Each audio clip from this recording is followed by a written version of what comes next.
चलिए बेटा, हम बात करते हैं डिग्रीज, कंपैरिजन ऑफ डिग्रीज या कंपैरिजन ऑफ एडजेक्टिव। अब जैसे हमने कल बात की थी कि एडजेक्टिव क्या है, किसी नाउन या प्रोनाउन की विशेषता बताता है।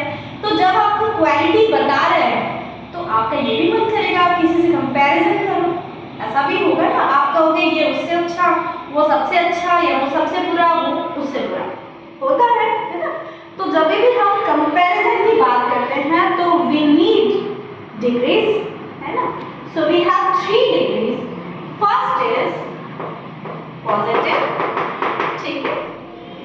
Second is comparative, got it. And third is superlative, ठीक है। We have 3 degrees. So when we don't need comparison, so it's positive degree. जब हम comparison नहीं कर रहे हैं तो कौन सी डिग्री होगी? Positive. If we want to compare two things, two persons, two ladies, two flowers, then we need to use comparative degree.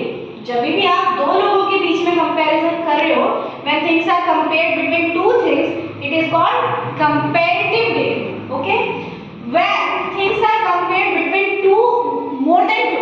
more than two things, more than two persons and more than two anything, कुछ भी, तो आपको किसकी need होगी बेटा? Superlative degree, ठीक है। यानी जब आपके पास कंपैरिजन नहीं हो रहा पॉजिटिव, कंपैरिजन हो रहा कंपैरेटिव, और बहुत लोगों में कंपैरिजन हो रहा, दो में कंपेयर हो रहा comparative, many more than two में कंपैरिजन हो रहा तो सुपरलेटिव। अब इसको लिखिए कैसे, जस्ट हम एक सेंटेंस ले लेते हैं। सिया इज गुड गर्ल, है ना। सिया इज गुड गर्ल, वो सिंपल सी लड़की है बोलते हैं। इफ आई से सिया इज, सिया किससे अच्छी है? रिया से अच्छी है। Then I need to say Siya is better than Riya, दो में कंपैरिजन हो गया। If I want to compare whole class, तो Siya is the best girl in the class, ठीक है। देखो अब आपने ये सोचा होगा हमने क्या क्या यूज किया। जब भी कंपैरेटिव डिग्री यानी कंपैरिजन कर रहे हो तो आपके पास सिंपल सी चीज देन यूज होगा, ठीक है। सुपरलेटिव डिग्री यूज करेंगे तो द के बाद सुपरलेटिव। अब ये बनाना कैसे है, देखो बिग का होगा बिगर, कंपैरेटिव डिग्री बिगर होगी और इसकी होगी बिगेस्ट, ठीक है। इसी तरह से और होगी, जब भी आप कंपैरिजन कर रहे हो तो ईआर लग जाता है। समटाइम्स ऐसा होगा कि जो लास्ट लेटर है ना वो डबल हो जाता है, ठीक है, और यहाँ पे ईएसटी लग जाता है, सुपरलेटिव, ठीक है। दैट कुछ वर्ड्स ऐसे सब में नहीं होगा, जैसे ये तो बिग का था, ठीक है। गुड बेटर बेस्ट हो गया। बैड का क्या होगा? बैड वर्स्ट वर्स्ट, ठीक है। इसी तरह से अब ये कब किया आपने? जब आप एक सिलेबल की बात कर रहे हो, है ना।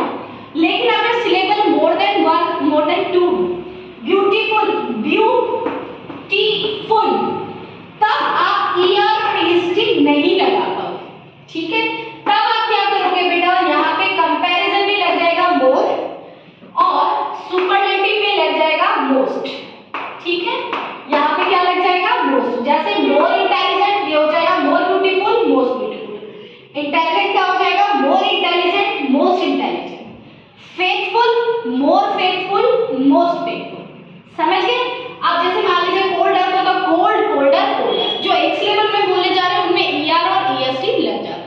सेंटेंसेस से क्लियर करते हैं कि how can you fill degrees in the sentences. So today it is then it was yesterday. जब भी आपके पास सेंटेंस में देन आ रहा हो तो आप समझ जाइए कौन सी डिग्री होगी बेटा? कंपैरेटिव। तो हम क्या करेंगे? Today it is. अब हॉट का क्या बना दोगे? हॉटर, ठीक है। Today it is hotter then it was yesterday, और ऐसा हो भी रहा है ना, today is hotter. Next the fox is the. अब द जब आपने यूज किया तो कौन सी डिग्री हो गई आपकी? Superlative degree. तो द फॉक्स इज द।